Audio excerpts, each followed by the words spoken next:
Question है a shell of fire from a cannon with velocity v at an angle of theta with the horizontal direction.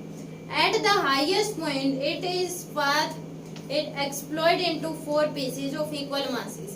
जब ये highest point पे आते हैं तो ये 4 पार्ट में डिवाइड हो जाता है, इक्वल मासेस है. स्टार्टिंग में मास क्या है 4m है, थीटा एंगल बना रहा है हॉरिजॉन्टल के साथ. One of the piece is retrace in the path on to the cannon. एक पीस क्या हो जाता है, वापस क्या हो जाता है, कैनन में डल जाता है. One piece move upward with velocity v. एक पीस क्या हो रहा है, अपवर्ड जा रहा है. And one piece move horizontal in forward direction. एक पीस क्या हो रहा है हॉरिजॉन्टल और एक हमारे पास क्या हो रहा है downward direction. Find velocity of peace having horizontal forward direction. हमें बताना है कि हॉरिजॉन्टल फॉरवर्ड डायरेक्शन में जो हमारे पास वो गया है उसकी क्या वेलोसिटी क्या होगी. मान लीजिए क्या है, इसके ऊपर की तरफ भी है, एक की नीचे की तरफ भी है और एक इधर गया है हमारे पास v डैश मान लीजिए, और एक इधर आएगा कितने वेलोसिटी से v cos थीटा, कितने से v cos थीटा. ओके क्योंकि अगर देखें वर्टिकल में हाईएस्ट पॉइंट पे जाने के बाद वर्टिकल की वेलोसिटी क्या होती है, जीरो जाती है, ओनली हॉरिजॉन्टल ही रहती है. ओनली क्या रहती है, हॉरिजॉन्टल ही रहती है. तो इस केस में क्या हो जाएगी, m है, इसका भी m है, ये भी m है, ये m है. यहाँ 4m का है विद वेलोसिटी v से गया था तो ये विद एंगल ऑफ थीटा. हमें बताना है कि जो हमारे पास हॉरिजॉन्टल में फॉरवर्ड में गया उसका हमारे पास क्या हो जाएगा, उसकी वेलोसिटी क्या होगी वो हमें बतानी है. उसकी वेलोसिटी क्या हो जाएगी वो हमें बतानी है.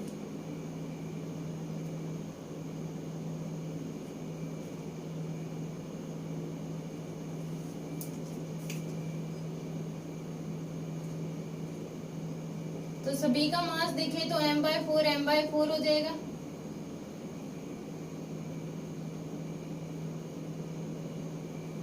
ओके तो हमारे पास क्या हो जाएगा, P इनिशियल इक्वल टू क्या हो जाएगा, P फाइनल कर देंगे हम. P initial equal to P final.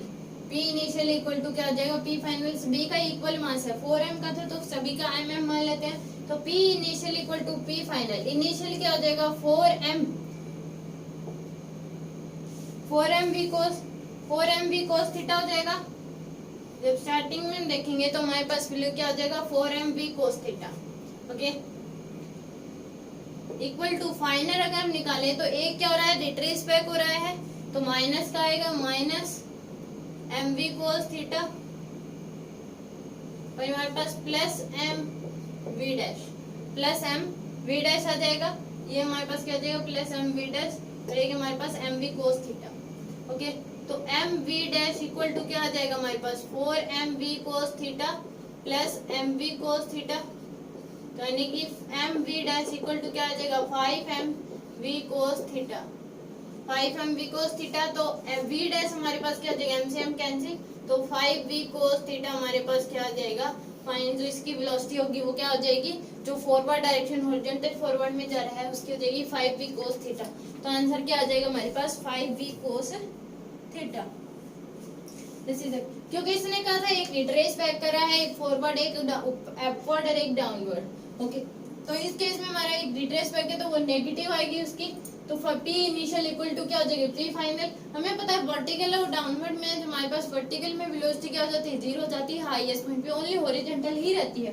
तो इस केस में हमारे पास हमने P initial equal to P final लगा दिया, हम V initial equal to MV final. तो इनिशियल हमारे पास ये था 4m v cos थीटा. इसके अगर कंपोनेंट लेंगे ऊपर की तरफ क्या आएगा v sin theta and then is v cos theta. तो ये v cos थीटा की वेलोसिटी से आ रहा है वापस और ये क्या आ रहा है v डैश. हमने मान लिया कि v डैश से फॉरवर्ड हॉरिजॉन्टल में जाए तो P इनिशियल P फाइनल लगा दिया, v डैश क्या आ जाएगा 5v cos थीटा. तो ये वाला जो मास होगा ये 5v cos थीटा से हॉरिजॉन्टल फॉरवर्ड मूव करेगा. This is the question.